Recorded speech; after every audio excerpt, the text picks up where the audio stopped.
General Anil Chauhan, Chief of Defence Staff, Admiral D.K. Tripathi, Chief of Naval Staff, Air Chief Marshal A.P. Singh, Chief of Air Staff, Lieutenant General Pushpendra Singh, Vice Chief of Army Staff, Air Chief Marshal V.R. Chaudhary, former Chief of Air Staff, Admiral Arun Prakash, former Chief of Naval Staff, foreign defense attaches, scholars and think tanks, academicians and industry leaders, veterans and officers from MOD and our armed forces, friends from media.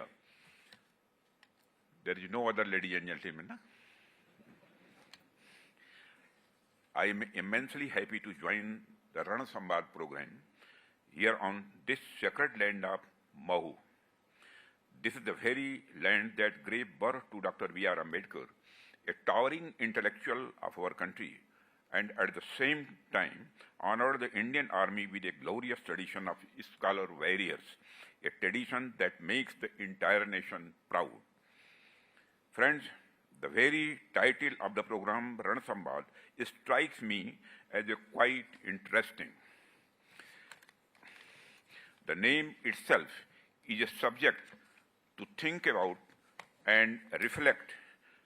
And on one hand, Ran evokes the imagery of battle and conflict, and on the other hand, Samvad points towards dialogue, discussion, and reconciliation. At first glance, the two words seem contradictory. Where there is a battle, how can there be a dialogue? And where dialogue is taking place, how can there be a battle? But if we look deeper, this very name embodies one of the most relevant truths of our times. Friends, the name Rana Samvad also has historical basis in India and reminds me of many incidents from our history which show us how civilizationally battles means run and dialogues means Samvad in India were intertwined. In our culture, dialogue is not separate from battle. It comes before the battle. It happens during the battle and it continues even after the battle. Friends, take the Mahabharata for instance. To prevent the war, Lord Sri Krishna went as a messenger of peace. He went to engage in dialogue so that the war could be averted. But when Duryodhana, the antagonist of the epic Mahabharata, refused, the war became inevitable. Even then, during the battle, there was dialogue, and this dialogue is popularly remembered and has been immortalized as a Bhagavad Gita. And after the war was over, there was again dialogue between Yudhishthir and the Bhishma, who lay on his bed of arrows, imparting wisdom of governance and the statecraft. This unique blending of battle and dialogue is something that can only be found in ancient culture such as India. That is why I congratulate you all for choosing such a truly meaningful name for this event. Friends, in today's global environment, it is often the breakdown of dialogue that becomes the root cause of hostility and the conflict. On the other hand, even in times of war, maintaining channels of dialogue remains essential. Many of you would have heard of or read Sun Tzu classic work, The Art of War. In that book, Sun Tzu writes, in war, prepare for peace, and in peace, prepare for war. This shows that from ancient times across the world, war and dialogue have complemented each other. It is therefore a matter of deep satisfaction for me to be present at this Rana Samvad, organized through the joint initiative of our tri-services. I am told this is the very first edition of the program, and for that, I extend my heartfelt congratulations to the Chief of Defence Staff and all the three services chiefs and Lieutenant General Shahi, along with my best wishes for the future. Friends, when it comes to dialogue, our Indian philosophical thought accords dialogues a very high place. History bears witness that in our tradition, exchange of ideas and thoughts has never been confined merely to the realm of diplomacy, but has also been an integral part of our cultural development. I believe that today, Ran Sambad is not merely an academic exercise, but one that will further refine our strategic and diplomatic outlook. The thoughts and the conclusions emerging from this dialogue will not only strengthen our defense strategy, but also make a long-term contribution to the nation's overall security architecture and its path of development. Friends, as we begin our discussion on Ran Sambad, I would like to start with the idea of Ran or battle itself. Since the dawn of civilization, war has been an inseparable part of the human society. And history bears witness to the fact that wars have always left behind devastating consequences. No matter the era or the geography, the outcome of war has invariably been destruction. The loss of human lives and the resources in war can never be justified.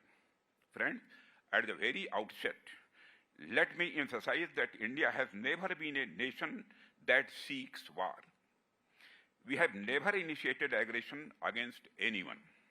However, the present geopolitical reality is quite different.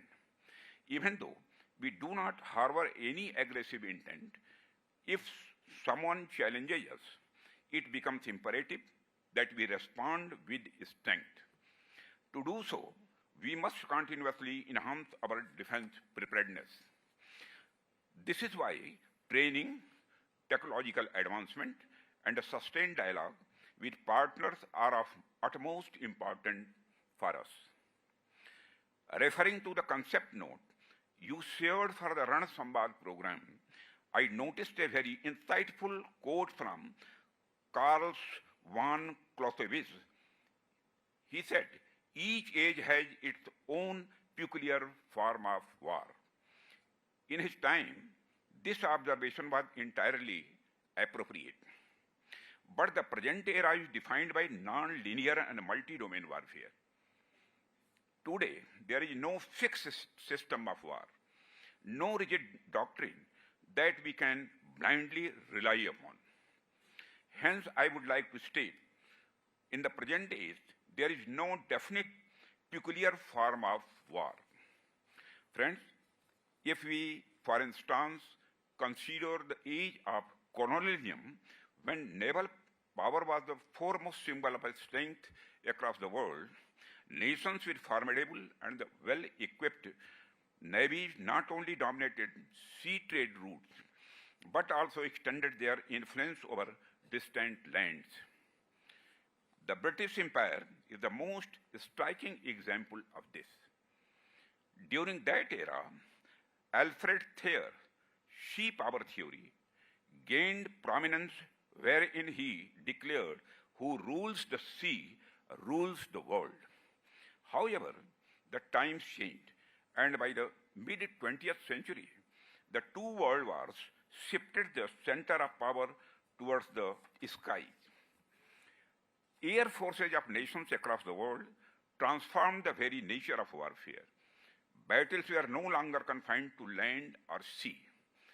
Instead, air superiority became the decisive factor. The Battle of Britain stands out as a remarkable example where the Royal Air Force Spitfires and Hurricanes halted Germany's offensive in the air itself. Since the 1950s, the importance of air power has continued to grow significantly. Friends, after the Second World War, the world entered a new phase, the Cold War era. Though it was not a direct battlefield confrontation, It was marked by an arms race and a series of the proxy wars. During this period, missile technology became the new benchmark of military power. Weapons such as intercontinental ballistic missiles, submarine launched missiles, and cruise missiles transformed warfare into a matter of minutes. The 1962 Cuban Missile Crisis was the peak of this tension, when just a few days of standoff brought the entire world to the brink of nuclear war. Friends, today in the 21st century, this transformation has become more rapid. Sheer numbers of soldiers or the size of weapon stockpiles are no longer enough. Cyber warfare, artificial intelligence, unmanned aerial vehicles, and satellite-based surveillance are shaping the wars of the future. Precision-guided weapons, real-time intelligence, the data-driven information have now become the cornerstone of success in any conflict. Friends, modern battles are no longer confined to land, sea, and air. They now extend into outer space and cyberspace. Satellite systems, anti-satellite weapons, and space command centers are the new instruments of power. Therefore, what we require today is not just defensive preparedness, but also a proactive strategy. Friends, future wars will not merely be battles of weapons. They will be a combined play of technology, intelligence, economy, and diplomacy. In the times ahead, the nation that masters the triangle of technology, strategy, and adaptability will emerge as the true global power.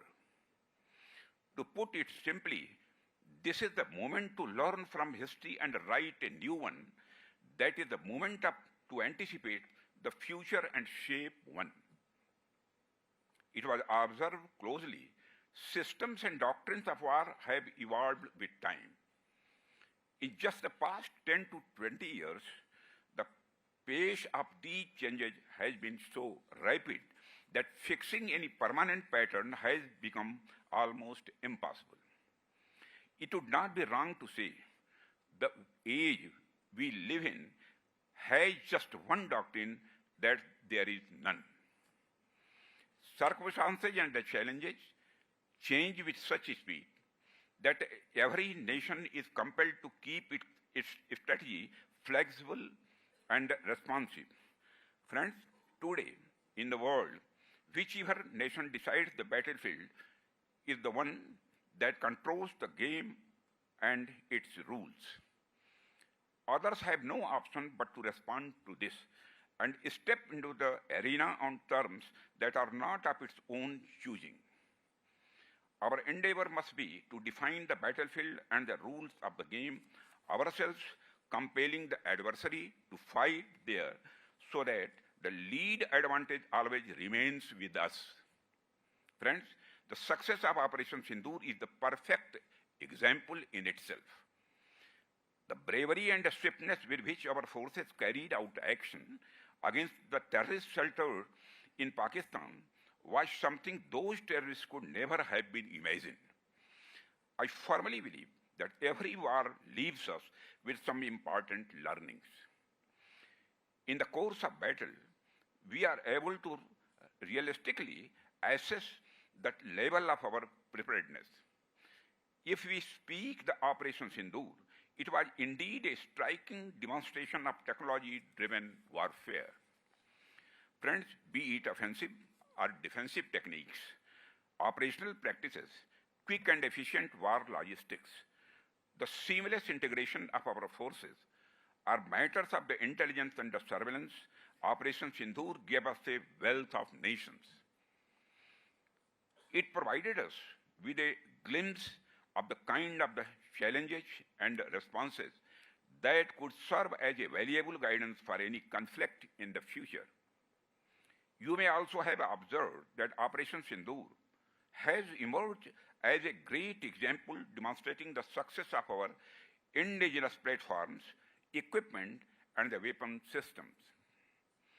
Its achievements have once again underlined that in the times to come, self-reliance is an absolute necessity.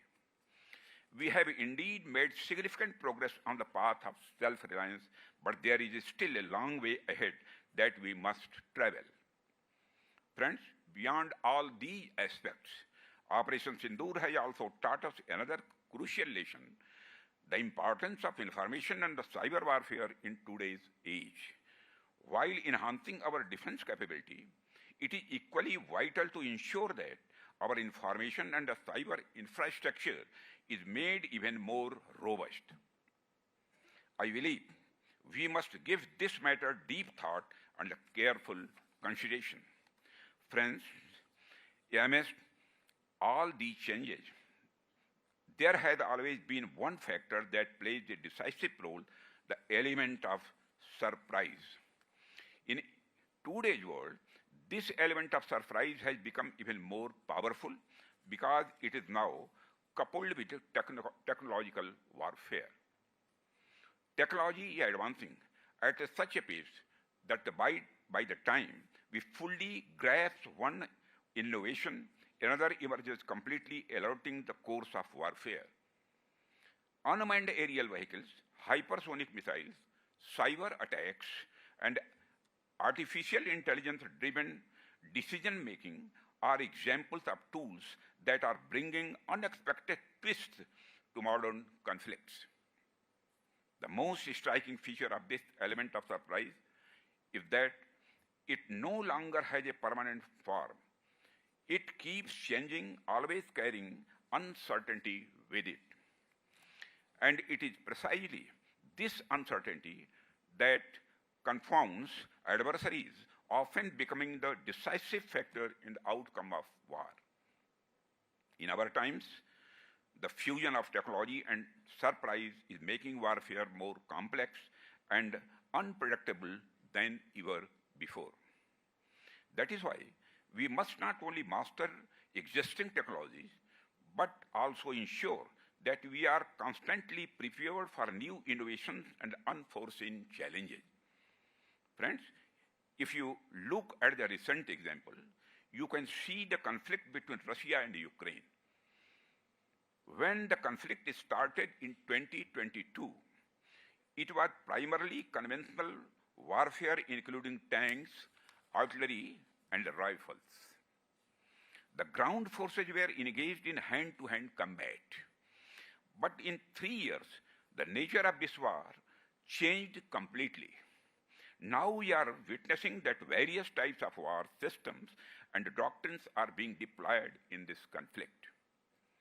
Initially, this battle was being fought with the help of tanks and artillery, but now drones, sensor-based weapons, and precision-guided munitions are playing a decisive role. This change shows how the methodology and the tactics of war can change in just a short period of time. It is also clear from this that even in the future, in any conflict, we will not have to rely only on traditional means, but we will have to keep pace with technological advancement continuously. At the same time, I believe that the component of the self-reliance in the defense sector is one of the most important components. If we talk about self-reliance, especially in the field of the defense manufacturing, then I would like to say that India has embarked on a historic journey. We are once counted among the world's largest importers, but today, on the path of the self-reliant India, we are making a place among the reliable exporters of the world. Today, our indigenous platforms, light combat aircraft Tejas, advanced towed artillery gun systems, Akash missile systems, and indigenous aircraft carrier are giving a message to the world that India's technology and quality are now standing at world-class standards. This confidence and strength are due to our scientists, our industry, and our leadership. Today, we are making all the equipment in our country that we used to import. You will also be very happy to know that now we have taken another step forward in the direction of making fifth-generation fighter aircraft. Now we are moving fast in the direction of making jet engines in India itself. Friends, under the visionary leader of our Prime Minister Sri Narendra Modi, the government has made many policy reforms in recent years. Such strong steps have been taken to promote indigenous design, development, and manufacturing. Self-reliance in the defense sector is no longer a dream, but is truly becoming a reality. Friends, the journey of the last 10 years is proof of this.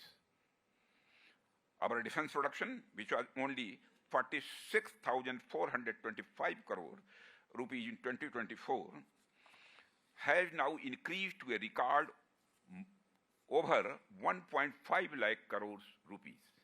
The contribution of over 33,000 crore rupees from the private sector shows that private industries are also becoming partners in this campaign of Atmanirbhar Bharat. The result of this partnership is that India's defense exports, which were less than 1,000 crore rupees 10 years ago, have now increased to a record of approximately 24,000 crore rupees. This is not just about a trade or production, it is a symbol of India's changing global identity. Today, when the world sees the Make in India label, it gets assurance that it also gets confidence in the quality of our indigenously developed platforms and systems. And this is the real strength of the Atmanirbhar Bharat. Self-reliance is no longer just a slogan. It is the unbreakable foundation of our national security. Friends, on the occasion of Independence Day, all of you must have seen and heard when the Prime Minister Sri Narendra Modi announced the Sudarshan Chakra mission from the ramparts of the Red Fort.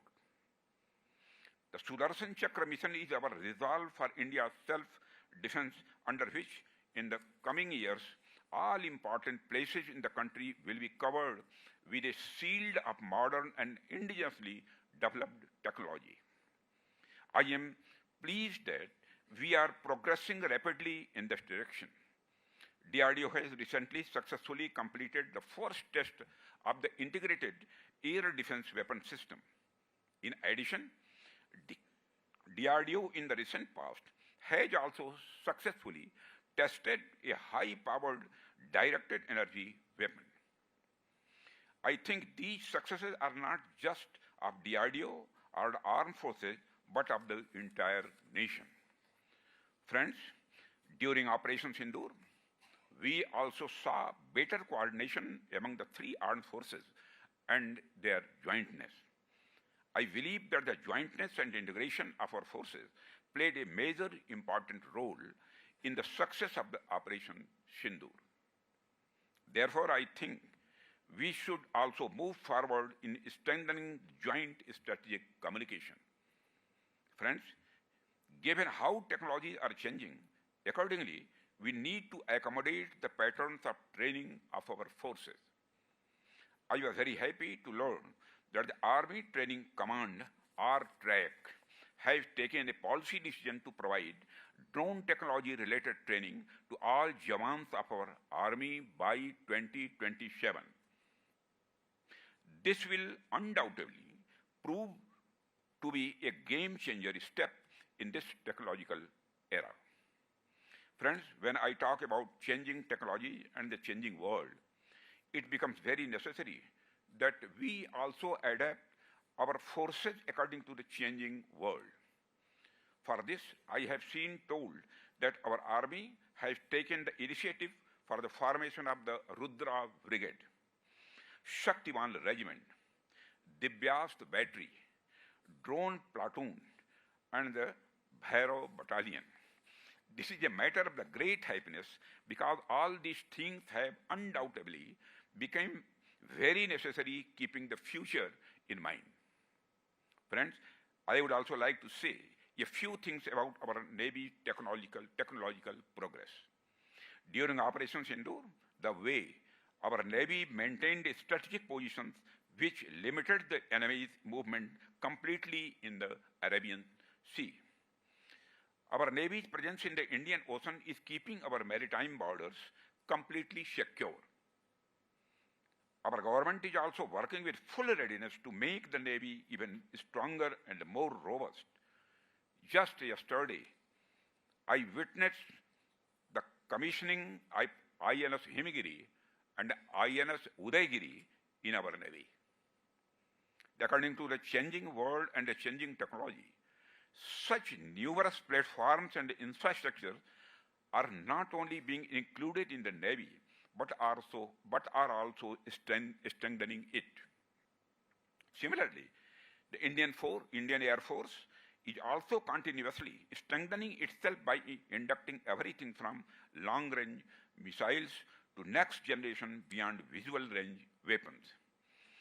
The counter-UAS grid is being further strengthened in view of the increasing use of drones, and besides, whether it's procurement of the policy-related changes, we are always moving forward in the direction of strengthening our forces. Friends, in today's era, wars have become so sudden and unpredictable that it is very difficult to predict when any war will end and how long it will last. So we must be prepared for every situation. We must be prepared for this so that our surge capacity is sufficient. That is, if any war stretches from 2 months, 4 months, a year, 2 years, even 5 years, then we should be fully prepared for it. That is why we need to streamline our defense industry. Friends, in today's era, any conflict affects the entire country and every citizen can come under its purview. A country's economic system, industrial structure, technological capabilities, education system, all these have now become major components of security. Therefore, the scope of defense preparedness cannot be limited to the armed forces alone. In such a situation, the importance of communication becomes even greater. Through dialogue, we not only share experiences and information, but also understand each other's capabilities, challenges, and needs. And this understanding leads us to those strategies which are necessary for success in multi-dimensional warfare. Friends, I want to emphasize that in today's time, the responsibility of being prepared is not only for the soldiers. The whole country and every citizen will have to be alert and capable at their own level. National security is no longer just a matter of armies, but has become an issue of a whole-of-nation approach.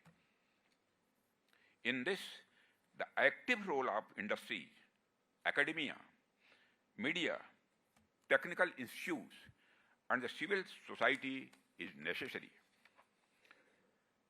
Friends, the country's defense is not only handled by soldiers at the border, but also by the scientists who develop new technologies, the industrialists who produce weapon systems, and the teachers who prepare the next generation for warfare. Friends, when we look ahead, we should remember that the challenges before India are formidable, but our resolve and courage are even bigger. The world respects us not just for strength, but for our dedication to truth, peace, and justice. We do not want anyone's land, but we are ready to go to any extent to protect our land. We must take this country forward with our unity, our clear intentions, and the full commitment.